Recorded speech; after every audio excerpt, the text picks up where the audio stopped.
ছোট্ট একটা information but আপনার অনেক বেশি কাজে আসবে। আপনি যখন একটা পারফিউম পারচেজ করতে চান, ডেফিনিটলি আপনি রিভিউ দেখছেন সবার।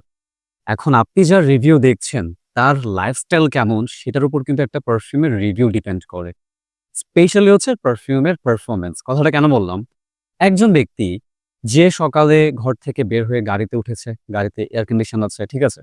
গাড়ি থেকে নেমে অফিস বা যেকোনো জায়গায় সহজ কথায় যদি একজন ব্যক্তি পুরো দিন এয়ার কন্ডিশন রুম অথবা বদ্ধ রুমে থেকে একটা পারফিউমের পারফরম্যান্স টেস্ট করে, সেই ব্যক্তি যে পারফিউমের পারফরম্যান্সটা পাবে, আপনি, আমি বা যারা স্টুডেন্টরা আছে, যারা সবসময় বাইরে ঘোরাফেরা করে, রোদে দৌড়াদৌড়ি করে, হয়তোবা তেমন বেশি এয়ার কন্ডিশন রুমে থাকা হয় না।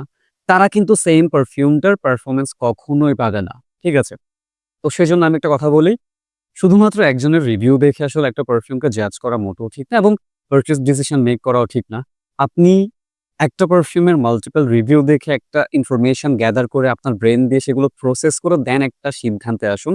কারণ আপনি ৳৫ খরচ করুন বা ৳৫০০ খরচ করুন, এটা আপনার কষ্টের অর্জিত টাকা। এটা আমি চাই না হচ্ছে অপচয় হোক। সো সেক্ষেত্রে অবশ্যই আপনি কার রিভিউ দেখছেন, সে ব্যক্তির লাইফস্টাইল কেমন, সে ব্যক্তি আসলে কিভাবে পারফিউম গুলোকে টেস্ট করছে স্পেশালি পারফরম্যান্স এর জন্য, এগুলো অবশ্যই ম্যাটার করে।